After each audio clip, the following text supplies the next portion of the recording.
Assalamu alaikum wa rahmatullahi wa barakatuh. Marhaban, kaifa halik? To all the people out.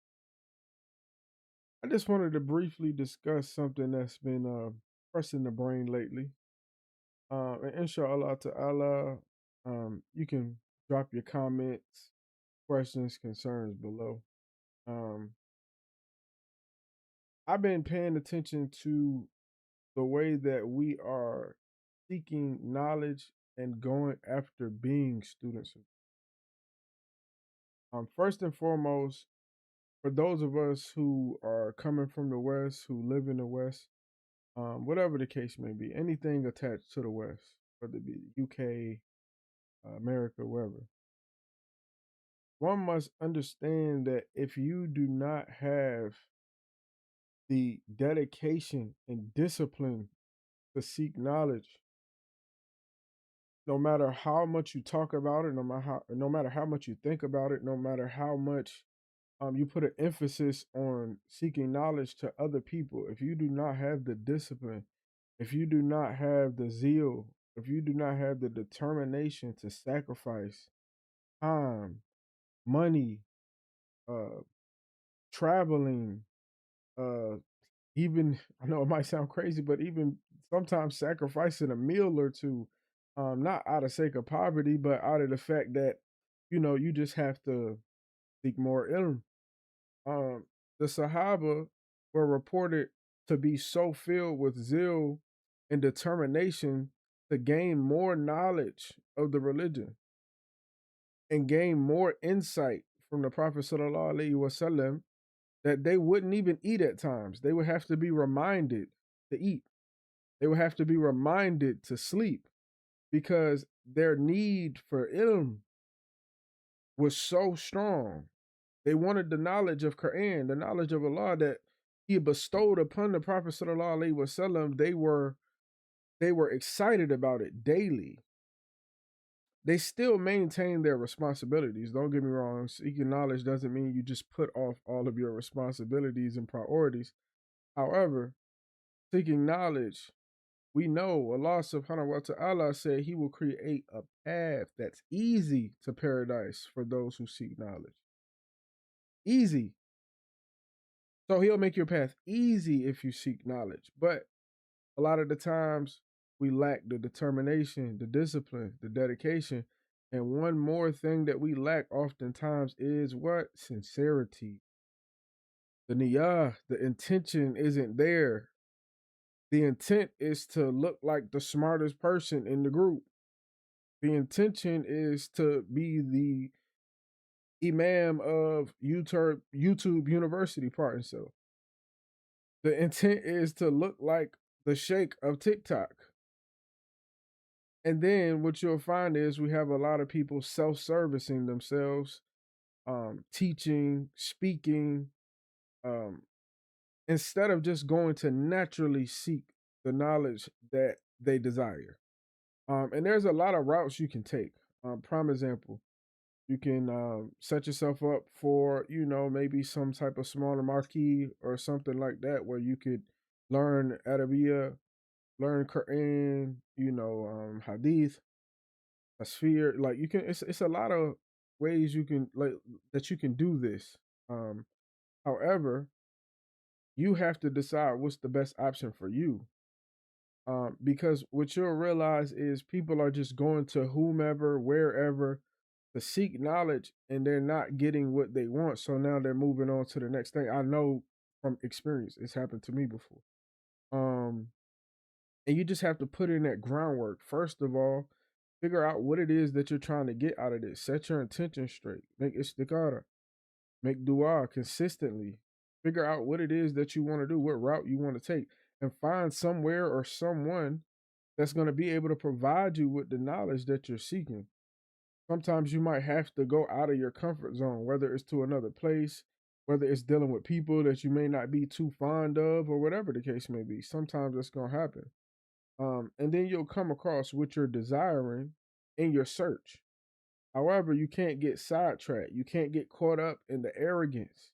There's two people who won't be able to seek knowledge or obtain it. the one that is arrogant and the one that is shy.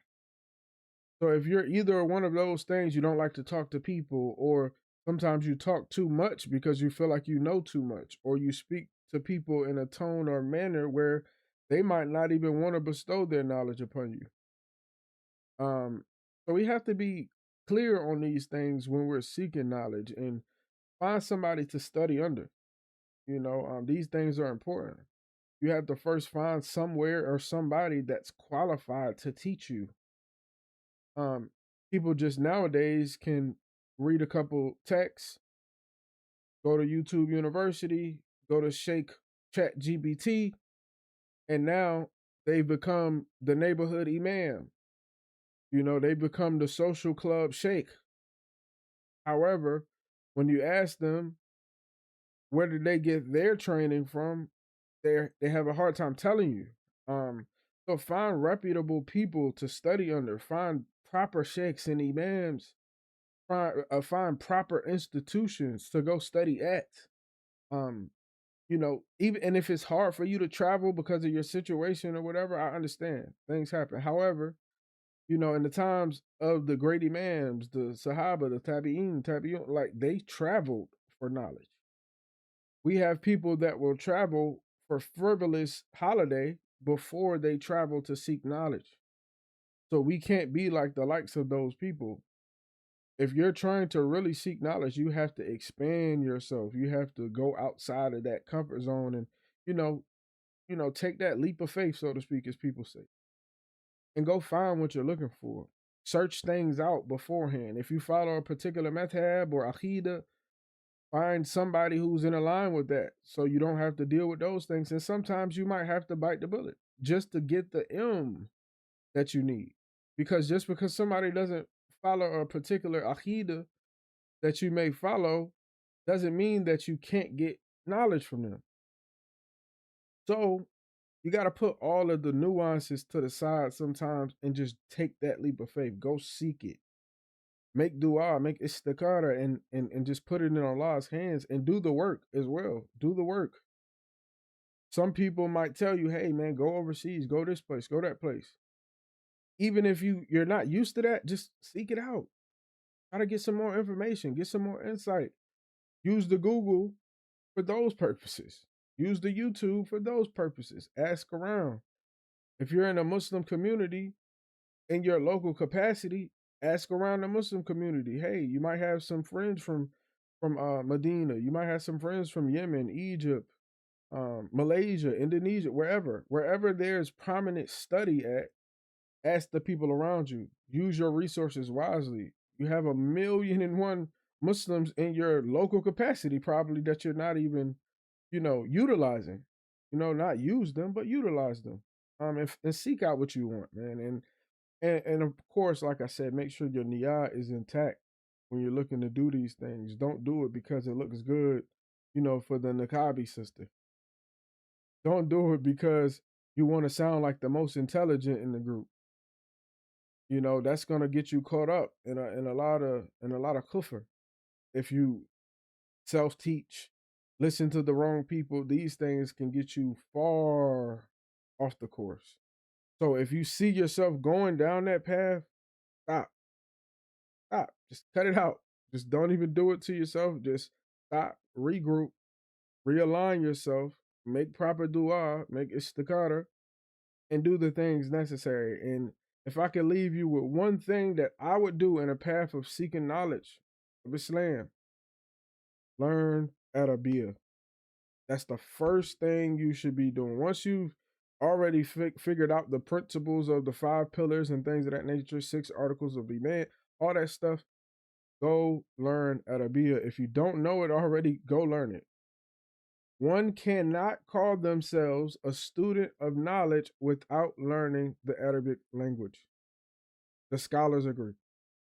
You cannot call yourself a student of knowledge unless you have learned Arabic.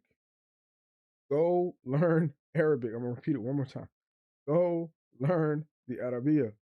No matter where you get it from, learn it. If it's feasible for you, I don't care if you got to read Medina books, Bang you out. Whatever you got to do. You get a tutor online. There's plenty of people teaching courses for a few dollars an hour. Go learn Arabic.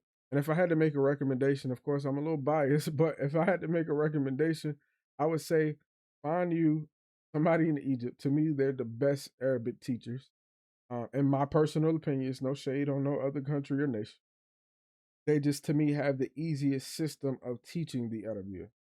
It's very, very fundamental. It's very easy to learn Fusha. Whoa, getting a little carried away talking about it.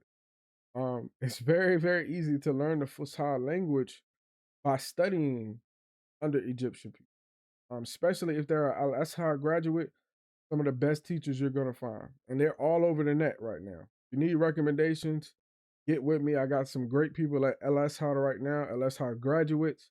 Um, I have some big news to announce soon about my studies and about my seeking of knowledge. But I don't want any evil eyes, so I'm gonna wait till it's like right there. Then I'm gonna announce that to people. But in the mean in between time, man, focus on your deen, focus on your ibadah, um, get closer to Allah as much as you can and follow the way of the Salaf. Follow the way of the pious predecessors. You don't have to call yourself a Salafi. I'm not saying that. Just follow their way. Their way was the closest to the Prophet sallallahu alaihi wasallam. He said, "Me and those who follow my way, those are the people that you need to follow. Everything else is trivial. Follow those people, and you'll be all right." And until next time, assalamu alaikum wa rahmatullahi wa barakatuh.